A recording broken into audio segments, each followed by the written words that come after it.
é um dia importante também para a saúde do presidente Lula. Ele vai fazer aquela cirurgia no quadril, não é? Em Brasília. Então o repórter Lucas Borges Teixeira já está lá em frente ao hospital, vai trazer mais informações ao vivo para a gente. Lucas, quais são as atualizações? Que horas deve ocorrer esse procedimento? Bom dia para você. Bom dia, Diego. Bom dia a todos e todas. Diego, a assessoria ela não está confirmando exatamente que horas o presidente vai fazer a operação. A previsão é por volta das 10 da manhã. O presidente acabou de entrar aqui no Hospital Sírio-Libanês, pontualmente às 8 horas.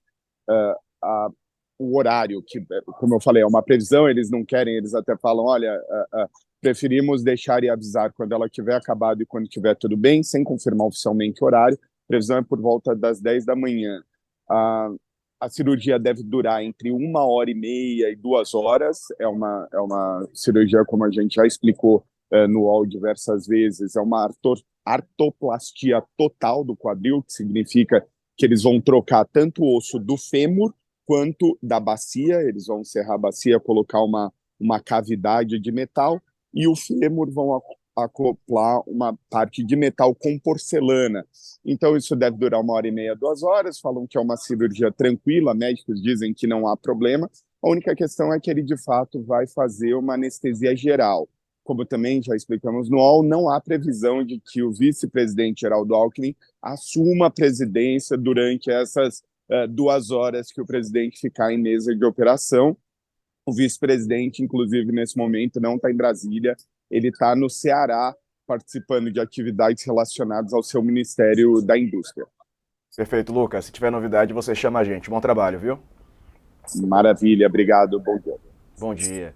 Vou chamar de volta aqui o Josias, a professora Luciana, a doutora Cláudia. Bom, Josias, não assume, então, o Alckmin, o presidente Lula vai tentar continuar trabalhando mesmo em recuperação dessa cirurgia. É verdade. Vai haver, evidentemente, uma mudança na rotina do presidente, né? Ele vai ficar internado aí pela previsão inicial até terça-feira e depois deve passar pelo menos 3 semanas despachando, não no Palácio do Planalto, mas no Alvorada. Há uma preocupação grande, Diego, com a recuperação do presidente, porque ele tem a pretensão de comparecer à COP28, que será nos Emirados Árabes, e está marcado para o final de novembro.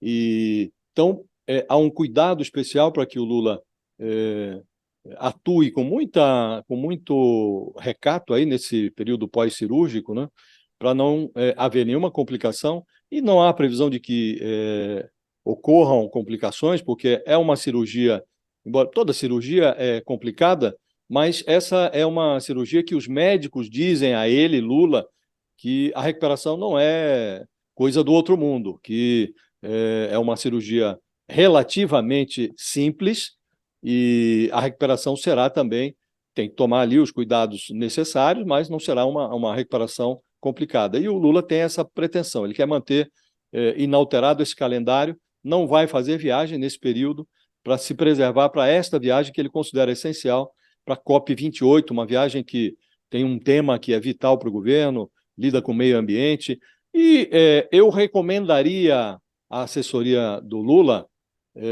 Diego, que uma das primeiras providências dele, depois de se submeter a essa cirurgia, tirar uma fotografia e se deixar filmar usando o andador, porque ele andou dando declarações inadequadas, dizendo, não vou ser fotografado com o andador, como se isso fosse um grande demérito, né?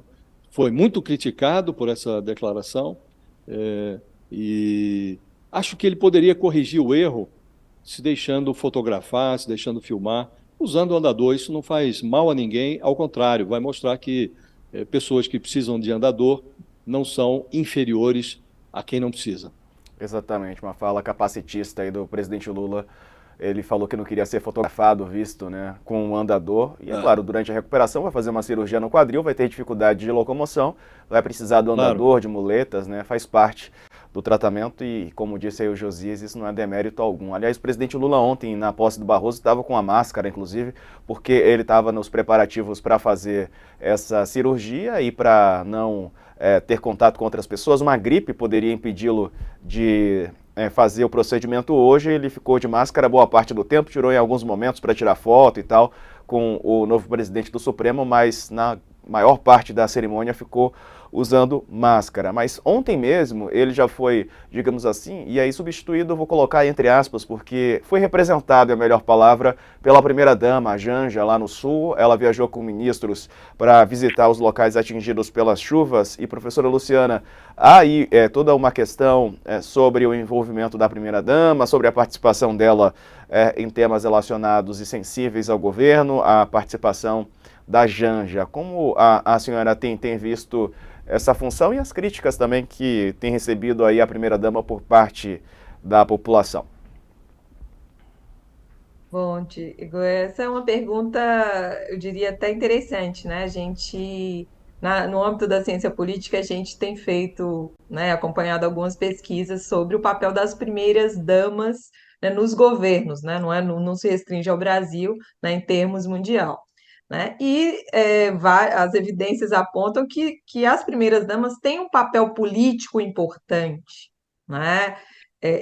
Então, algumas pautas que acabam sendo mais próximas aí às primeiras damas, né, que são apropriadas, acabam de alguma maneira também criando um laço, né, com determinados setores da sociedade. Agora, claro, né, a primeira dama não é eleita, né? E isso precisa ficar muito claro, né? Ela é a primeira dama, ela pode ter atividades, né, funções, né, dentro do governo, mas ela não pode decidir e ela não pode falar pelo presidente,